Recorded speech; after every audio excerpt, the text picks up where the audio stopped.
Hi everyone, I'm going to be going over how to approximate the area under the curve using a simple 5-step method. This topic is widely used in both calculus and pre-calculus, so let's dive right into it. In order to do this, let's use an example problem. Our example problem asks us to find the area for the function f of x equals x plus 2 squared using 5 left endpoint rectangles from the interval of 0 to 3. Step 1 of our 5-step process includes drawing the curve and finding the width of each rectangle.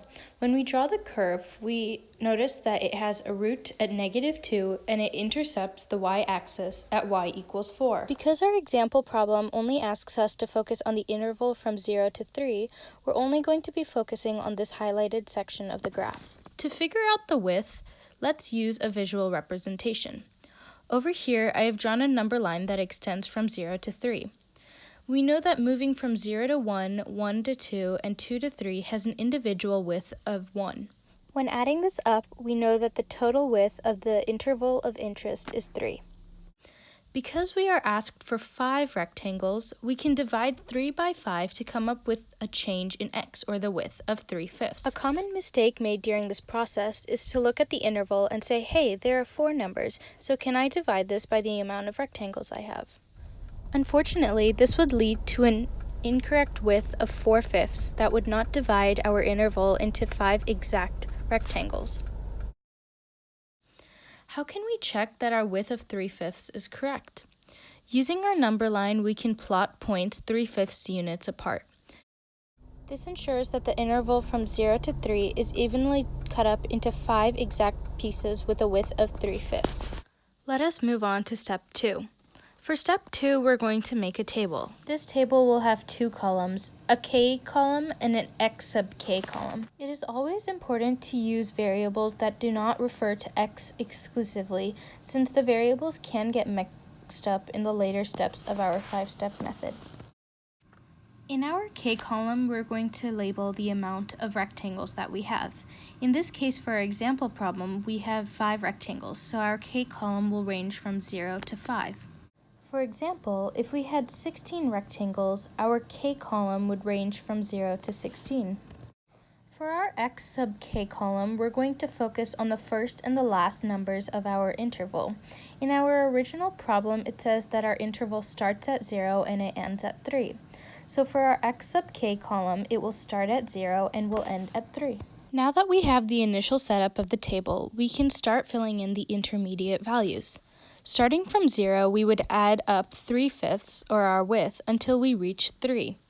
If you approach the number of the rectangles, but your adding does not equal the last number in your period, you might want to review your width one last time. Let's refer back to that quick example that we did earlier.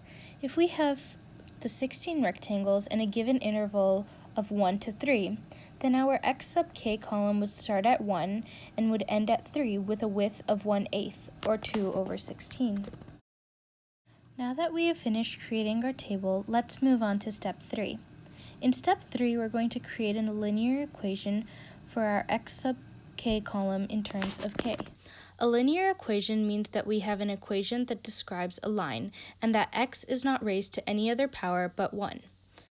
Let us remember the setup for a linear equation, y equals mx plus b, where m is equal to the slope and b is equal to the y-intercept, where x is equal to 0. After step 1, we calculated that the width of our original problem was 3/5.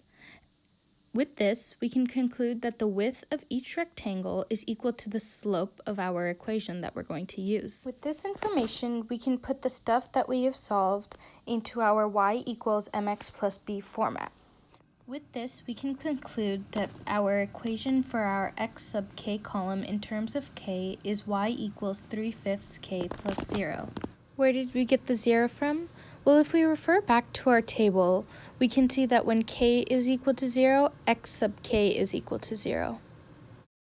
A common mistake made during the step 3 is to replace the width for the y-intercept. Unfortunately, this would lead in an incorrect linear equation that would result in the wrong answer in our future steps. It is important to make sure that you use the value that makes k0 equal to your y-intercept. we've completed steps 1 through 3, let's do a quick recap. Number 1, we solved for the width of each rectangle. Number 2, we created an x and k table. And number 3, we created a linear equation based on the table. The last 2 steps of our 5-step method focuses on summation notation. For the area under the curve, we will use this format for summation notation. Let's start with the basic format with the sigma symbol in the middle. Underneath, we will put the starting term, and on top, we will put our ending term. This will be based on the left and right endpoint rectangles. We will use the original function, and we will multiply it by the width. But now, it's not just the original function times the width, because why would we have done step 3 and created that other linear equation? It would be the original equation, and all x values in the original equation would be substituted with our linear equation that we created in step 3. We can use this visual representation to better understand left and right endpoint rectangles.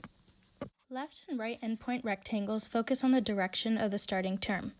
For left endpoint rectangles, the starting term will always be 0, as it lies on the left side of the axis. The starting term for right endpoint rectangles will be 1, as it lies on the right side of the axis. Another common mistake made during this type of problem is to confuse left and right endpoint rectangles. A way to remember these is to follow a golden rule that states that right endpoint rectangles start at 1, while left endpoint rectangles start at 0. Referring back to our original problem, the right endpoint rectangles would include values from 1 to 5, while the left endpoint rectangles would include values from 0 to 4.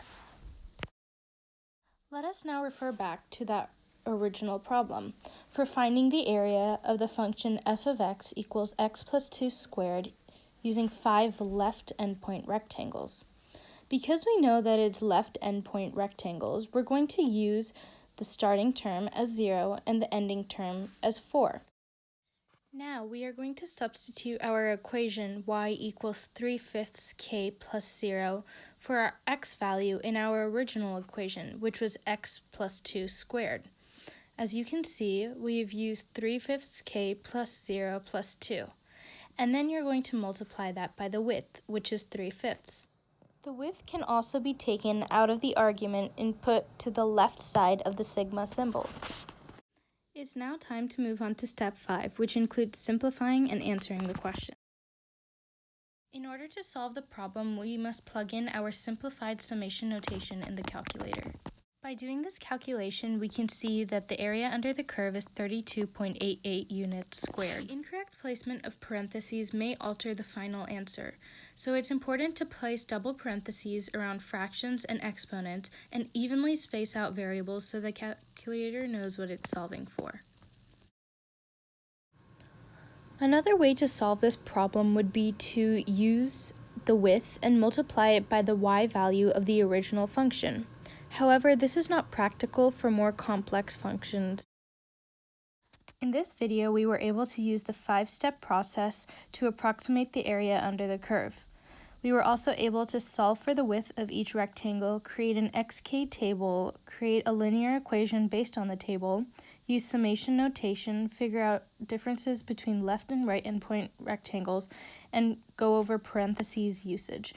I hope you guys enjoyed this video and thank you for watching.